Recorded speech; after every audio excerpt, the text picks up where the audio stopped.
जो आपके खून में चिपचिपे पदार्थ पैदा करते हैं और जो फैट बन रहा होता है उसके अंदर चिपचिपापन बढ़ जाता है, तो जो नसों के अंदर जो खून दौड़ रहा है वो एक दिन ब्लॉकेज बन जाता है और फिर वो डॉक्टर क्या कहता है कि इनको तो स्टेंट पड़ेगा, है ना। आपने सुना होगा किसी ने किसी को स्टेंट पड़ा हो, कार्डियोलॉजी भर्ती हुआ हो, इमरजेंसी भर्ती हुआ हो, क्या होगा कि बाबूजी का 1.25 लाख रुपये का स्टेंट पड़ा। तो स्टेंट कुछ नहीं होता है, स्टेंट बहुत सिंपल सी बात है, एक नली है उस चिपक गई उसके अंदर और उसके अंदर खून नहीं बाहर बह रहा था तो उसके अंदर एक तार डाल दिया और उसको फुला दिया तो उससे फिर खून भागना शुरू हो गया, वो ठीक हो गया। जैसे आपकी किचन है, किचन में नाली चौक हो जाए तो आप क्या करोगे? आप सिंपल सी बात है कि उसको कचरा साफ करो, लेकिन अगर उसमें खून पतला कर दिया, नाली में पानी पतला कर दिया तो थोड़ा थोड़ा रिसेगा। तो आजकल डॉक्टर क्या कर रहे हैं, खून पतला करने की चीज दे रहे हैं। जितनी दवा खाओगे खून पतले की है। अगर आपको ये कचरा बने ना शरीर में तो बताइए कैसा रहेगा वो जी? वो ज्यादा अच्छा है कि ना कि खून पतला करना। खून कौन चाहता पतला करो, लेकिन मजबूरी है कि डॉक्टर तो दवा लिखेगा और आपको खानी पड़ेगी, क्योंकि हमें तो विश्वास है कि वो भगवान के बाद अगर कोई है वो डॉक्टर है। लेकिन वो डॉक्टर क्या कर रहा है, वो आपके शरीर में खून को पतला कर रहा है। अब जो कचरा जमा उसमें आपने अपना कोई न्यूट्रिशन कोई खराब था जो आपने नहीं लिया, उसमें कहते हैं ओमेगा 3 फैटी एसिड। सब लोग याद रखिएगा, ओमेगा 3 फैटी एसिड एक ऐसी चीज है जब आप जान जाओगे कि किसमें होता है और वो खाना शुरू कर दोगे तो आपके शरीर में वो कचरा नहीं बनेगा। जैसे सबसे ज्यादा ओमेगा 3 किसमें होता है? सबसे ज्यादा फिश में, मछली में। बहुत लोग मछली खाते हैं, बहुत लोग नहीं खाते। अब जो नहीं खाते तो क्या करें, उनकी मजबूरी होगी। मछली कौन खाना शुरू कर रहे हैं कि भाई डॉक्टर साहब बता गए थे वो, ऐसा नहीं है। उसके बाद होता अखरोट में, ड्राई फ्रूट्स में। हम लोग कितने लोग अखरोट खाते हैं बहुत? हम तो एक ही चीज जानते हैं, हमें तो वैष्णो देवी का जब प्रचार होता है इतना सा टुकड़ा हमको हमारी भाई दे देती, हम जय माता दी करके खा लेते हैं, उतना ही अखरोट खा पाते हैं। उससे ज़्यादा अखरोट ही नहीं खाता कोई। ड्राई फ्रूट कितने खाए जाते हैं, बच्चों को दे देंगे भैया तुम बादाम खा लो, तुम काजू खा लो, खुद नहीं खाता कोई, जबकि इस उम्र में खाना चाहिए।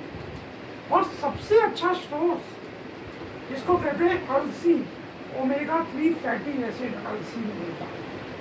अगर आप लोग ने अलसी का कैप्सूल, अभी हम आपको दिखाएंगे, प्रीति जी बताएंगी, अगर आपने अलसी खाना, अब वो लोग कहते हैं हम अलसी खाते हैं, लड्डू खाते हैं उसका, आप भी लोग बनाते भी होंगे घर में परिवार में बच्चों के लिए।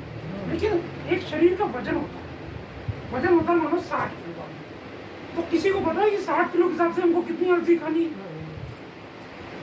किसी को नहीं पता। सिर्फ मन का भ्रम है कि हमने अलसी खा ली, लेकिन जो शरीर में जो कचरा जम रहा है उसको कितना अलसी काटेगी ये किसी को पता है? 2 लड्डू खा लेगा। अरे कुछ लोग अलसी फाँक लेते हैं, बहुत खतरनाक काम है। पहले तो फाँकते थे, अरे वो जो लोग फाँकते हैं उनकी आंखें चिपक जाती हैं क्योंकि बहुत हल्की होती है। अलसी नहीं फाँकनी चाहिए। पहले बहुत ठंडियों में फाँका है। हाँ, वो नुकसान अच्छी कर चीज, गई उनको। लेकिन वो उसमें जो तेल होता है ना, अलसी एक्चुअली फाँका क्यों जाता है, उसका जो तेल होता है वो इम्पोर्टेंट है और तेल आपको मिलेगा नहीं डायरेक्ट। तो अभी आपको एक चीज दिखाई जाएगी, अगर वो आप लोग ने लेना शुरू कर दिया, हर परिवार में एक व्यक्ति को मैं बता रहा हूँ, और आपके माध्यम से कोई और भी वो घर बैठे उसकी बीमारी ठीक हो जाएगी। उससे आपके घुटने, बीपी, जो खून जम रहा है वो सब खत्म हो जाएगा।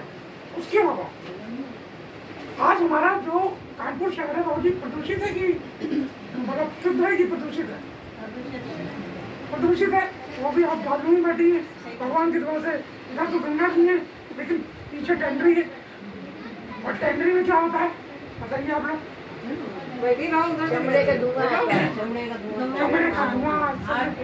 इस इलाके के बारे में रिपोर्ट किया है, मुझे बताया, मैं तो रहता हूँ नगर में, इस इलाके में प्रदूषण बहुत ज्यादा है।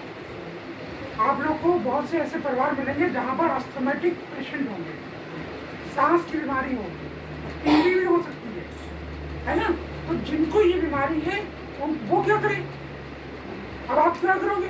कुछ ऐसा खा पी सकते नहीं, लेकिन हम आपको एक ऐसी चीज दे देंगे, अगर आपने वो चीज देना शुरू कर दी तो आपकी सांस से संबंधित, जैसे अभी कोरोना आया तो कोरोना में क्या हुआ, आप लोगों ने सबने काढ़ा पिया, बताया किसने किसने काढ़ा बनाया? आपने बनाया था काढ़ा?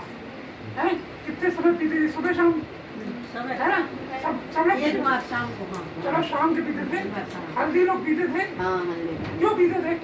आपकी समझ ये कहती है कि हमारा जो इम्यून सिस्टम है, जिसको कहते हैं रोग प्रतिरोधक क्षमता, उन चीजों में ज्यादा अच्छी है। एक होती है कौन सी, गुरुच की छाल, लोग उसको उबाल के पीते थे, गुरुच, है ना।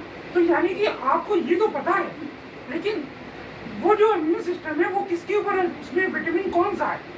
विटामिन उसको कहते हैं सी, ABC बच्चे पढ़ते हैं ना, उसमें विटामिन सी जो है वो आपकी शरीर में इम्यून सिस्टम को अच्छा करता है। तो सबसे अच्छा किसमें मिलता है? आंवला में।